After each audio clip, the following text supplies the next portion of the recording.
ہم اپنا آج کا سبق شروع کرتے ہیں۔ اعوذ باللہ من الشیطان الرجیم، بسم اللہ الرحمن الرحیم۔ یہ جو آیت ہے، اس آیت کو آیت دین کہا جاتا ہے۔ دین کا مطلب ہوتا ہے قرض، یعنی وہ آیت جس میں اللہ رب العزت نے قرض کے مسائل اور احکام بیان فرمائے ہیں۔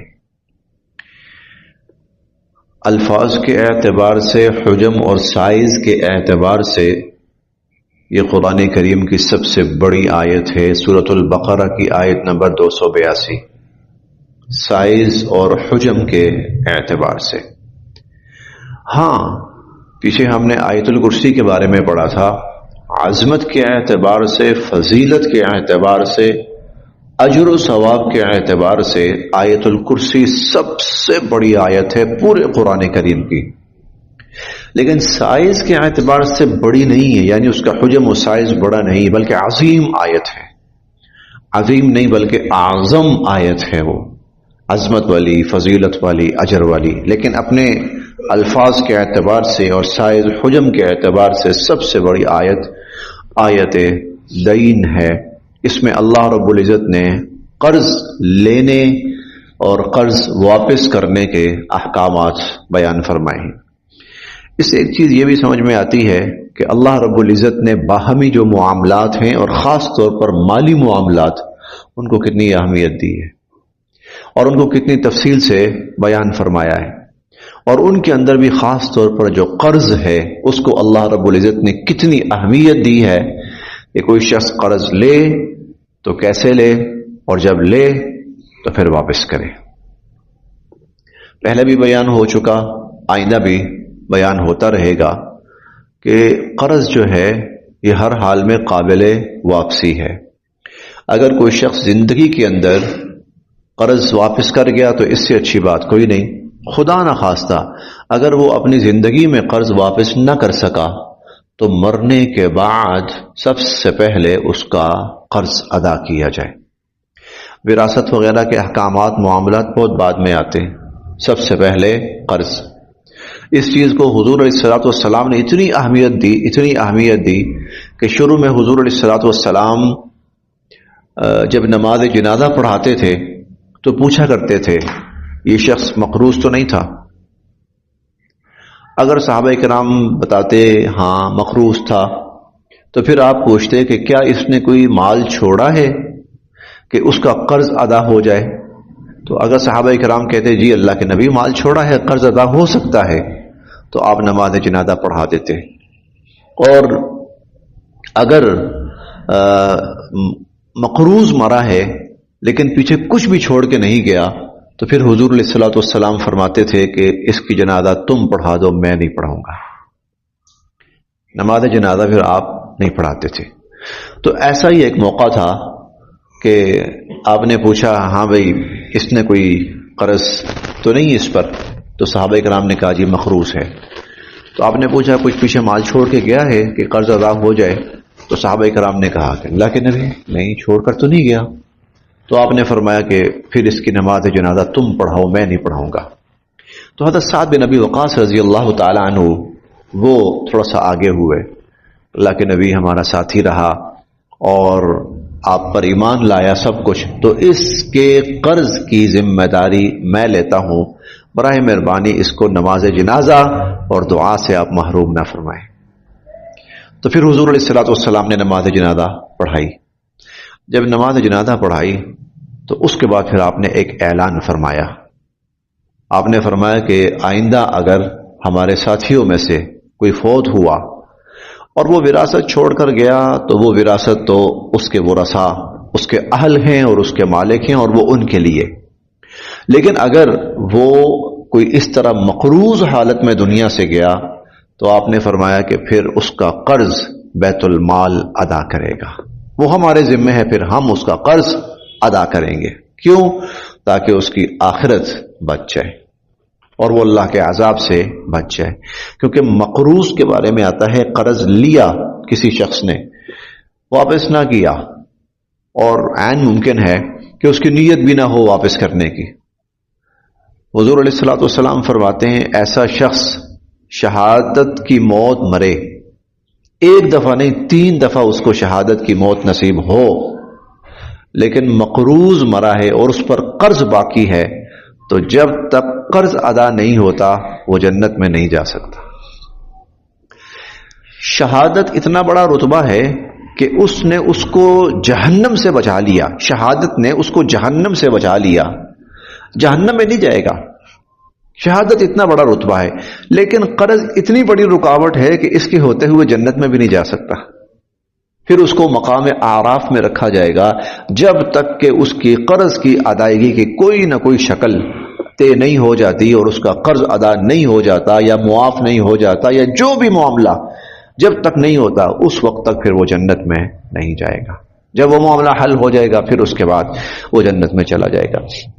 تو اسلام نے، اللہ رب العزت نے اس چیز کو بہت اہمیت دی ہے کہ قرض اول تو نہ لیا جائے، قرض نہ لیا جائے، مجبوراً لینا پڑ جائے تو پھر یہ طریقہ اختیار کیا جائے۔ اس کے اندر قرض کی واپسی کا امکان بہت زیادہ ہوتا ہے، اور قرض واپس نہ کرنے والے وبال سے آدمی محفوظ ہو سکتا ہے۔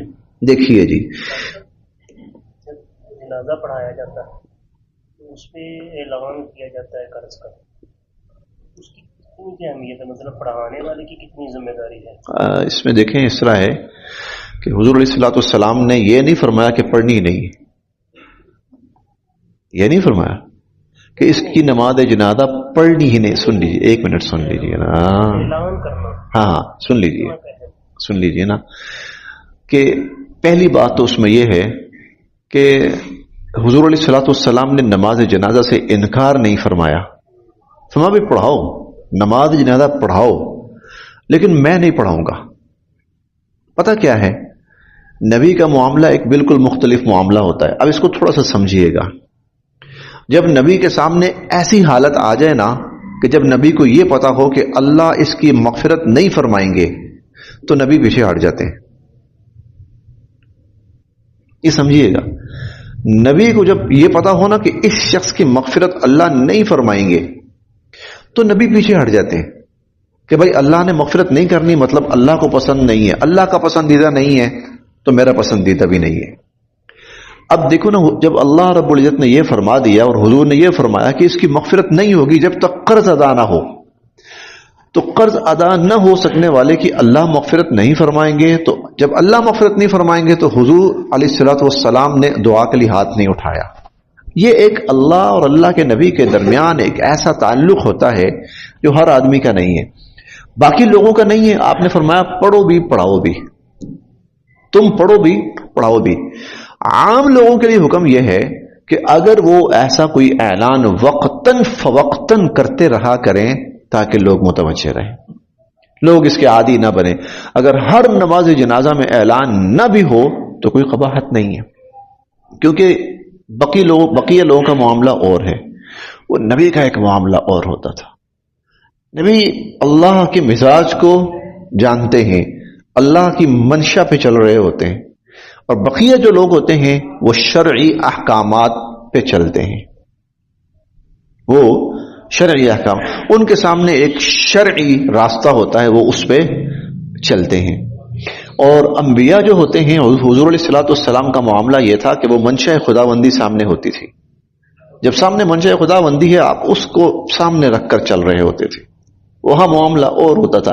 اس لیے وہاں پر بھی حکم صحابہ کو یہی کہا کہ پڑھاؤ، تم پڑھاؤ، یعنی اس کی نماز جنازہ ہوگی، تم پڑھو گے، تم پڑھاؤ گے، میں نہیں پڑھاؤں گا۔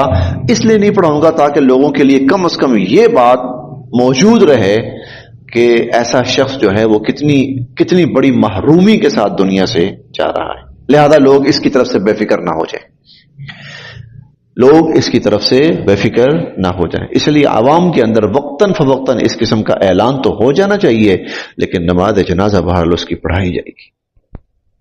اس کی نماز جنازہ، حضور نے یہ نہیں فرمایا کہ اس کی نماز جنازہ نہیں پڑھانی، یہ نہیں فرمایا۔ بعض جگہ پہ نا یہ ہوا ہے نا مسئلہ، جیسے آپ نے اعلان کیا، بندہ اعلان نہیں کیا، جنازہ امام صاحب نے مطلب اعلان نہیں کیا کر دے گا، لیکن وہ مقروض تھا جی، تو اس کا پھر وبال کس پہ ہوگا؟ وہ جو پڑھانے والے کے وہ بھی نہیں قطعاً نہیں، قطعاً نہیں. دیکھو وراثت کے اندر اللہ رب العزت نے سب سے پہلے قرض رکھا ہے.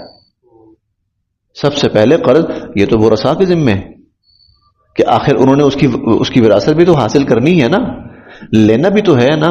تو لینے سے پہلے وہ ذمہ دار ہیں کہ قرض ادا کریں. لیکن اگر ورثاء کو پتہ ہونے کے باوجود وہ قرضہ ادا نہیں کرتے, وہ سب کے سب گناہگار ہیں ورثاء. اور امام صاحب اگر اعلان نہیں کرتے وہ گناہگار نہیں ہے. اچھا ہے کہ وہ ایک ضمنی سا اعلان کر دیں کہ بھائی دیکھو قرض کا معاملہ یہ ہے, اسی لیے اگر ان کا کوئی قرضہ ہو تو ورثاء پہلے. ویسے عموماً یہ نا اعلان ہوتا ہے, عموماً ورثاء کی طرف سے اعلان ہوتا ہے کہ بھائی ان کا اگر کچھ لین دین ہے کسی کے ساتھ تو ہمیں بتائیں, ہم موجود ہیں, ہم کریں گے. یہ تقریباً 99% یہ اعلان ہوتا ہے. اچھی بات ہے, ہونا چاہیے. یا تو معاف کر دیں یا بتا دیں, لیکن اگر امام صاحب اعلان نہیں کرتے تو کوئی قباحت نہیں. یا ایھا الذین آمنوا, اے ایمان والو, اذا جب, تداینتم تم آپس میں معاملہ کرو, بدین, دین قرض کا, یہ دال کے اوپر زبر کے ساتھ ہے, دال کے نیچے زیر ہو دین تو اس سے مراد دین ہے, اس سے مراد جزا سزا ہے, قیامت کا دن ہے, مالک یوم الدین, جزا سزا کے دن کا مالک. یا دین سے مراد ان الدین عند اللہ الاسلام, دین. لیکن زبر ہے دال کے اوپر قرض. اذا تداینتم, جب تم معاملہ کرو, بدین قرض کا, الى اجل مسمى, الى تک, اجل مدت, مسمى متعین. تو الى اجل مسمى پہلی شرط, ٹائم اس کا طے ہونا چاہیے کہ یہ کتنے وقت تک کے لیے, کس تاریخ تک کے لیے معاملہ ہو رہا ہے. فاکتبوا, نمبر 2, اس کو لکھ بھی لیا کرو. تحریراً, وہ معاملہ ہونا چاہیے. تو اذا تداینتم بدین, جب تم آپس میں قرض کا معاملہ کرو تو الی اجل مسمى, اس کا وقت متعین ہونا چاہیے, ایک متعینہ وقت تک کے لیے. اور فاکتبوا, اور اس کو لکھو بھی. ولیکتب, اور چاہیے کہ لکھے, بینکم, تمہارے درمیان, کاتب, ایک لکھنے والا, بالعدل, انصاف کے ساتھ. وَلْيَكْتُبْ بَيْنَكُمْ كَاتِبٌ بِالْعَدْلِ, اور چاہیے کہ ایک لکھنے والا دیانتداری کے ساتھ اس کو لکھے. وَلَا, اور نہ, یَأْبَا, انکار کرے, وَلَا یَأْبَا, اور نہ انکار کرے, کاتب, لکھنے والا, ان یکتبا, لکھنے سے. اور لکھنے والا لکھنے سے انکار نہ کرے, کما, جیسا کہ, علمہ, اسے سکھایا ہے, اللہ نے, کما علمہ اللہ, جیسا کہ اللہ نے اس کو سکھایا ہے. فلیکتب, اسے چاہیے کہ وہ لکھے. فلیکتب, اسے چاہیے کہ وہ لکھے. ولیملل, یہ لفظ املا سے ہے. املا کا مطلب ہوتا ہے لکھوانا.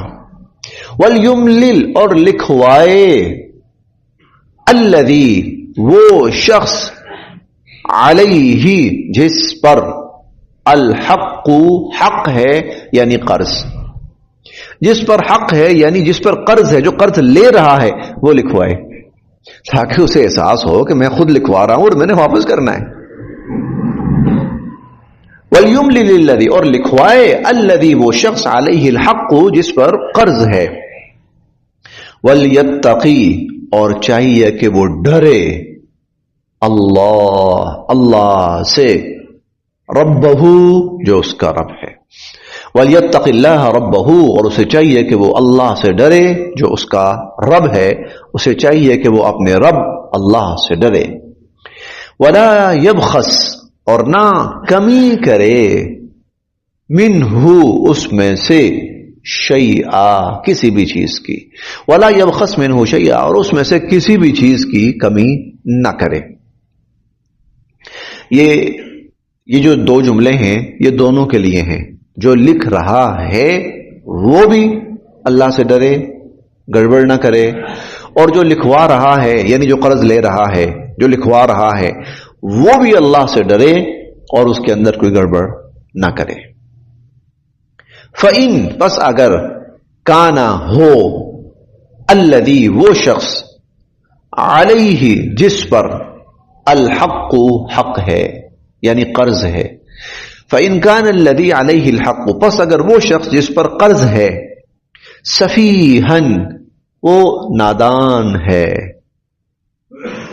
او یا ضعیفن یا بڑی عمر کا ہے، ضعیف ہے، او یا لا یستطیع وہ نہیں طاقت رکھتا ان یمل کہ لکھوائے ہوا وہ، اگر وہ لکھوانے کی کسی بھی وجہ سے قدرت نہیں رکھتا، اتنی عقل سمجھ نہیں ہے اس کو، یا وہ کسی اعتبار سے بہت ہی کمزور ہے، ضعیف ہے، یا کوئی بھی وجہ ہے کہ وہ نہیں لکھوا سکتا، فَلْيُمْلِلْ تو پھر لکھوائے، وَلِيُّهُ اس کا کوئی سرپرست، بالعدل پوری دیانتداری کے ساتھ، فَلْيُمْلِلْ وَلِيُّهُ بالعدل تو پھر اس کا دیکھیں نا، آج کے دور میں آ کر ہمیں سمجھ آ رہی ہے کہ یہ جو ریٹن پروف ہوتا ہے یہ کتنی اہمیت کا حامل ہے۔ ہاں، ریٹن پروف جو ہوتا ہے وہ کتنی اہمیت کا، تحریری ثبوت کتنی اہمیت کا حامل ہے۔ زبانی کلامی کی تو اب حیثیت نہ ہونے کے برابر رہ گئی ہے، اسی لیے اللہ بار بار کہہ رہے ہیں فلاں لکھے، فلاں لکھوائے، ایسے لکھے، اس طرح لکھے، ضرور لکھو۔ ابھی آگے آ رہا ہے وَاسْتَشْهِدُوا اور گواہ بناؤ، وَاسْتَشْهِدُوا اور گواہ بناؤ، شہیدینی دو گواہ، مِن رجالکم اپنے مردوں میں سے، آپس کے مردوں میں سے، آدمیوں میں سے دو آدمی، دو مرد، دو لوگ اس پر گواہ بھی بناؤ۔ یہ تیسری شرط ہو گئی۔ پہلی شرط یہ ہے قرض لینے کی کہ اس کا ٹائم متعین ہونا چاہیے، مہینہ، 2 مہینہ، 6 مہینے، سال، 2 سال، جو بھی۔ اور دوسری بات یہ ہے کہ اس کو تحریراً اس کا پروف ہونا چاہیے، اور تیسری بات یہ ہے کہ اس پر 2 گواہ بھی ہونے چاہیے۔ وَاسْتَشْهِدُوا مالی معاملات کو اللہ رب العزت نے اس درجہ محتاط بنایا ہے، کوئی کسی کا حق نہ مارے اور کوئی اپنے حق سے محروم بھی نہ ہو، نہ کوئی کسی کا حق مارے اور نہ کوئی اپنے حق سے محروم ہو۔ وَاسْتَشْهِدُوا اور گواہ بناؤ، مِن شہیدین دو گواہ، مِن رجالکم آپس کے مردوں میں سے، 2 مرد ہوں 2 گواہ بناؤ۔ فَإِن پس اگر لم یکونا نہ ہوں رجلین 2 آدمی، اگر 2 آدمی میسر نہیں ہیں، فرجل تو پھر 1 آدمی، وامرأتان اور 2 عورتیں، پھر 2 آدمی، پھر 1 آدمی اور 2 عورتیں۔ اگر 2 آدمی میسر نہیں ہے، فرض کیا 1 آدمی میسر ہے، تو پھر جو دوسرا آدمی ہے اس کی جگہ پر 2 عورتیں کر لو۔ اسلام نے جو ذمہ داری ہے نا، دیکھنا شہادت، گواہی ایک ذمہ داری ہے۔ اکثر معاملات میں جہاں مرد کے ساتھ اگر عورت ہے تو اللہ رب العزت نے جو ذمہ داری ہے وہ 1 کے بجائے 2 عورتوں میں تقسیم کر دی۔ وہ جو بوجھ ہے نا وہ اکیلی عورت کے بجائے اللہ رب العزت نے 2 عورتوں کے اوپر ڈال دیا کہ 2 عورتیں مل کر اس بوجھ کو اٹھائیں، اس ذمہ داری کو اٹھائیں۔ ممن ان میں سے، ترضون جن سے تم راضی ہو، من الشہداء گواہ۔ یہ جو گواہوں کا سلسلہ قائم کرنا ہے نا، 2 مرد گواہ ہوں، بھئی وہ گواہ بناؤ جن سے تم مطمئن ہو۔ ترضون کا مطلب جن کو تم جانتے ہو، واقف ہو، جن سے تم مطمئن ہو، تمہیں پتا ہے کہ یہ لوگ پھرنے والے نہیں ہیں، یا یہ لوگ کوئی کسی کو نقصان پہنچانے والے نہیں ہیں، یا دھوکہ دینے والے نہیں ہیں، تم مطمئن ہو، ایسے لوگوں کو گواہ بناؤ۔ ان تضل کہ اگر بھول بھی جائے، احداہما ان دونوں عورتوں میں سے ایک، فتذکر تو یاد دلا دے، احداہما ان دونوں عورتوں میں سے، الاخری دوسری۔ ایک مرد کے ساتھ 2 عورتیں کیوں؟ ایک مرد اور ایک عورت کیوں نہیں، دو عورتیں کیوں؟ تو ایک ریزن اللہ رب العزت نے یہاں بیان فرمائی، وہ یہ دو عورتیں اس لیے کہ اگر ایک عورت کو بھول بھی جائے تو دوسری اس کو یاد کروائے۔ اللہ رب العزت نے یہ جو مینوفیکچرنگ کی ہے نا، انسان، مرد اور عورت، پھر ایک تیسری جنس بھی ہے، یہ تینوں جنس ہے، تینوں انسان ہیں، انسان ہونے میں تینوں برابر ہیں۔ اللہ رب العزت ان کی دماغی، ذہنی، جسمانی ساخت سے واقف ہے، اسی لیے اللہ رب العزت نے ان کی دماغی، ان کی ذہنی اور ان کی جسمانی ساخت کو یا مجبوریوں کو سامنے رکھتے ہوئے احکامات دیے، سامنے رکھتے ہوئے احکامات دیے۔ مرد سے نماز قضا ہو جائے، بھائی دوبارہ پڑھو، بعد میں قضا ہو گئی پڑھو۔ عام طور پر حکم عورت کے لیے بھی یہی ہے، لیکن کچھ مخصوص حالات ایسے آتے ہیں، کئی دن عورت نماز نہیں پڑھ سکتی، معاف ہے تجھے، عورت کو معاف ہے۔ کیوں؟ پتا ہے نا مشکل ہے اس کے لیے، عورت کے لیے مشکل ہے، ہر ماہ 4 دن 5 دن 6 دن 7 دن 8 دن 10 دن تک اس کی نمازیں اگر بڑھتی جائیں تو بہت بڑا برڈن ہے، تو اللہ واقف ہے اس لیے۔ اسی طرح اللہ رب العزت عورت کی نفسیات سے واقف ہیں، اور اللہ سے زیادہ کون واقف ہوگا کہ عورت جو ہے نا جذباتی ہو جاتی ہے بہت زیادہ، کم نسبتاً، یہ مجموعی ہے، الا ماشاء اللہ اکا دکا ایسا بھی ہوتا ہے، کوئی عورت بہت بہادر ہوتی ہے، عورتیں ایسی بھی گزری ہیں کہ جنہوں نے بہت بڑی بڑی تاریخیں رقم کی ہیں، لیکن وہ کہیں شاذ و نادر۔ عمومی طور پر، مجموعی طور پر جو عورت ذات ہے مرد کی نسبت وہ جذباتی ہے، وہ جلدی سٹیپ لینے پہ تیار ہو جاتی ہے، مرد بڑا سوچ سمجھ کے قدم اٹھاتا ہے، اس لیے اللہ نے طلاق کا اختیار عورت کو نہیں دیا، طلاق کا اختیار۔ کیوں؟ وہ جذباتی ہو کر 5 منٹ میں طلاق دے دے گی، مرد بہت سوچ سمجھ کر طلاق دیتا ہے۔ ہاں جاہل شخص ہو کوئی تو ایک الگ بات ہے، جہالت الگ چیز ہے، لیکن عمومی طور پر مرد اتنی جلدی نہیں کرتا طلاق دینے میں۔ اس کا اندازہ آپ اس بات سے لگا سکتے ہیں، اب نا کچھ عرصے سے خواتین کو تھوڑی سی وہ حوصلہ افزائی ملی ہے کہ آپ خلا لے لیں، اب مردوں کی نسبت کہیں زیادہ خواتین وہ خلے کی طرف چلی ہوئی، نہیں رہنا ہم، نہیں رہنا ہم، نہیں رہنا ہم، ناراض ہو کر گھر، وہاں سے کورٹ، ناراض ہو کر گھر، وہاں سے کورٹ۔ میں آپ کو ایک چھوٹی سی مثال دیتا ہوں، یہ ہمارے یہی مسجد میں نکاح ہوا تھا، غالباً شاید مسجد میں ہوا تھا یا شاید ہال میں ہوا تھا، بہرحال سبزہ بیبلا کا واقعہ ہے۔ نکاح ہوا، رخصتی 1 سال کے بعد طے ہوئی جی، رخصتی سال کے بعد، وہ پتہ نہیں فلاں موقع ہے، بچہ باہر جا رہا ہے واپس آئے گا یا جو بھی اس قسم کا معاملہ تھا۔ نکاح ہو گیا، لڑکے والے اپنے گھر، لڑکی والے اپنے گھر۔ کسی نے شرارت کی، وہ جو لڑکی کی والدہ اور لڑکی جو تھی ان کے کانوں میں کہا، کہاں پھنسے ہو آپ لوگ، کہاں رشتہ کر لیا آپ لوگوں نے، اوہو بڑی غلطی ہوئی آپ سے، آپ کو کیا پتا ہے یہ، اوہو اللہ آپ پر رحم کرے۔ 2-4 دفعہ جب اصلاح کی باتیں کی تو وہ عورتیں بھی پریشان ہو گئی۔ اچھا، ایک عورت نے دوسرے سے مشورہ کیا، دوسری عورت نے تیسری سے مشورہ کیا، تیسری نے چوتھی سے مشورہ کیا، جان چھڑاؤ بھائی، یہ لوگ چپ کر کے کورٹ گئے اور وہاں سے خلا لے لیا۔ اس سارے سینیریو کے اندر کوئی 7-8 ماہ گزر گئے، لڑکے والوں کو پتہ ہی نہیں۔ اب جب 7-8 ماہ گزر گئے، ٹائم قریب آ رہا ہے، تو اب یہ مل کے بیٹھے ہیں لڑکے والے، چلو بھائی اب چلتے ہیں ان کے پاس، جا کر ٹائم شائم لیتے ہیں، کوئی تاریخ فکس کرتے ہیں، رخصتی کرتے ہیں۔